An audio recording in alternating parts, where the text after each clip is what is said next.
Welcome to Construction Channel. Please comment, subscribe and share. Thank you. Kênh xây dựng 2X xin chào các bác, hãy đăng ký để cập nhật các video mới nhé các bác. Đã trải qua nhiều năm trong kinh doanh vật liệu xây dựng, xin được chia sẻ cùng các khách hàng với mong muốn đóng góp một phần nhỏ bé giúp quý khách hàng mua được hàng với giá hợp lý. Điều này có thể ảnh hưởng đến một số nhà thầu và các đơn vị kinh doanh vật liệu xây dựng khác, nhưng tôi nghĩ rằng cần thiết phải chia sẻ. Nếu như các nhà thầu mua hàng thường xuyên nên dễ dàng nhận biết được chủng loại hàng hóa, thì những người dân dành dụm cả đời mới xây được một căn nhà thật chẳng dễ dàng gì có thể biết được tường tận để mua được đúng mặt hàng với giá cả hợp lý. Trên thị trường phần thô, gạch, thép, xi măng, nếu nhìn qua thì có vẻ rất đơn giản, rất minh bạch, nhưng sự thực vẫn có những vấn đề lắt léo. 1. Đa dạng mặt hàng thép, giá thép. Có khá nhiều chủng loại thép đang lưu hành trên thị trường. Bên cạnh các mặt hàng có thương hiệu như thép Vinokia, miền Nam, Pomina, còn có một số mặt hàng khác như thép tổ hợp, thường có in chữ SVUC nổi trên cây thép, thép Trung Quốc và một số thép ngoại nhập khác. Tôi không dám khẳng định về chất lượng các chủng loại thép này, nhưng chắc chắn giá cả rẻ hơn rất nhiều so với thép có thương hiệu trên. Xin được kể ra câu chuyện liên quan đến chủng loại và giá thép. Tại sao giá rẻ? Khi công trình của bạn đang được phá dỡ, sẽ có một số đơn vị đến tiếp thị, bạn sẽ bị bối rối vì giá cả chênh lệch khá nhiều. Bạn cứ thắc mắc không hiểu tại sao. Kinh nghiệm cho thấy, người mua lầm chứ người bán thì không thể lầm. Khi người bán cho giá thấp bất thường, tốt nhất bạn đừng chọn mua. Họ đánh trúng tâm lý muốn mua giá rẻ của khách hàng. Vậy thì họ gỡ lại bằng cách nào? Hoặc họ bán thép không đúng chủng loại. Họ mang thép giá rẻ như thép tổ hợp, thép Trung Quốc đến giao cho bạn. Hoặc họ cân thiếu cho bạn. Để mua được đúng chủng loại với giá cả hợp lý, bạn phải biết cách kiểm tra, nhưng tốt nhất hãy chọn nhà cung cấp có uy tín. Nếu không rành hàng hóa, không dễ cho bạn nhận biết được chủng loại. Đối với thép cuộn, thép. Nếu không rành hàng hóa, không dễ cho bạn nhận biết được chủng loại. Đối với thép cuộn, thép có thương hiệu thì trơn, bóng và không bị xù, méo.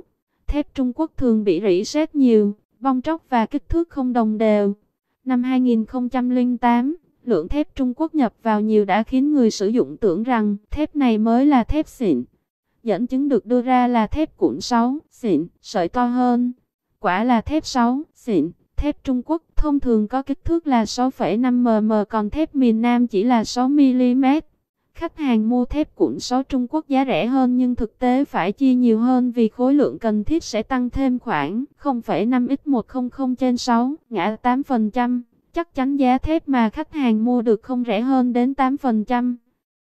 Có thể kiểm tra khối lượng bằng cách nào? Đối với các công trình lớn, thường các nhà thầu hoặc chủ đầu tư có kinh nghiệm hơn, đồng thời khối lượng thép lớn thường lấy trực tiếp từ nhà máy về nên việc kiểm tra đơn giản hơn nhiều. Có thể bạn yêu cầu lấy nguyên bành hoặc cuộn lớn và lấy theo phiếu cân nhà máy. Nếu bạn cẩn thận hơn, có thể bạn cho cân lại hàng từ các trạm cân lớn. Tuyệt đối không nên chia nhỏ ra để cân vì sai lệch lớn, gây thiệt hại cho bên bán hoặc bên mua, hoặc có thể bị bên bán cân sai. Đối với các công trình dân dụng, có thể bạn mua cân đĩa cân được khối lượng 100 kg, bạn chia nhỏ cuộn thép ra và cân lại.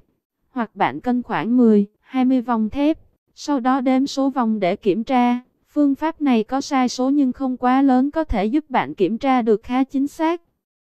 Khi nhận thép cây, bạn cũng cần kiểm tra xem bên bán có giao đúng chủng loại mà bạn yêu cầu hay không. Một số dấu hiệu để nhận biết: thép Vinokia có hình bông hoa mai, thép miền Nam có chữ V, thép Pomina có hình trái táo. 2. Một số vấn đề khi mua gạch tunnel.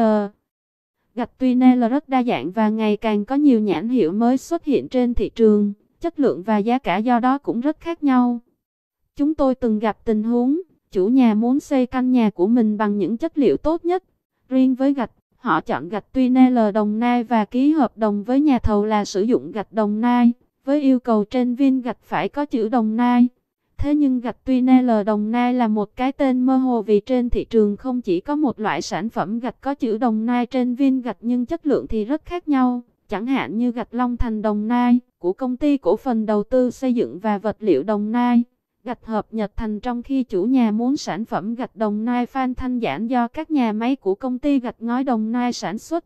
Vì lý do trong hợp đồng không ghi rõ ràng nên chủ nhà thường bị thiệt hại, nhất là khi giá cả biến động tăng. Cũng tương tự với các sản phẩm gạch sản xuất từ Tân Uyên, Bình Dương, hầu hết đều có chữ Tân Uyên trên viên gạch.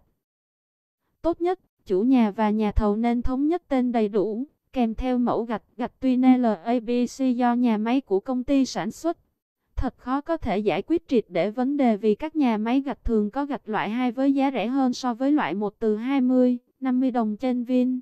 Có những sản phẩm rất dễ phân biệt sản phẩm loại 1 và loại 2 nhưng cũng có những sản phẩm chỉ có thể phân biệt được nếu bạn thật sự để ý và có kinh nghiệm. 3. Rủi ro khi mua xi măng là rất thấp. Rủi ro mà người mua lo ngại nhất là xi măng bị ăn bớt. Tuy nhiên, chúng tôi cho rằng, giai đoạn hiện nay hầu như không xảy ra trường hợp rút ruột bao xi măng, nhất là trường hợp khách mua với số lượng 100 bao trở lên, lấy trực tiếp từ nhà máy về. Nếu cẩn thận, khách hàng có thể cần kiểm tra lại ngẫu nhiên một hay một số bao. Khách hàng lưu ý khi nhận hàng cần kiểm tra khi nhóm bút xếp chất hàng để tránh tình trạng lát hàng. Một trường hợp nữa có thể xảy ra là khi giao nhận hàng, gạch, xi măng, khách hàng nên đề phòng bị mất các món hàng khác như đinh, kẽm, xi măng vì sau khi giao hàng, người nhận hàng lo ký nhận. Cảm ơn các bác đã đón xem, hãy nhận xét ý kiến bên dưới và đăng ký kênh để cập nhật những video mới.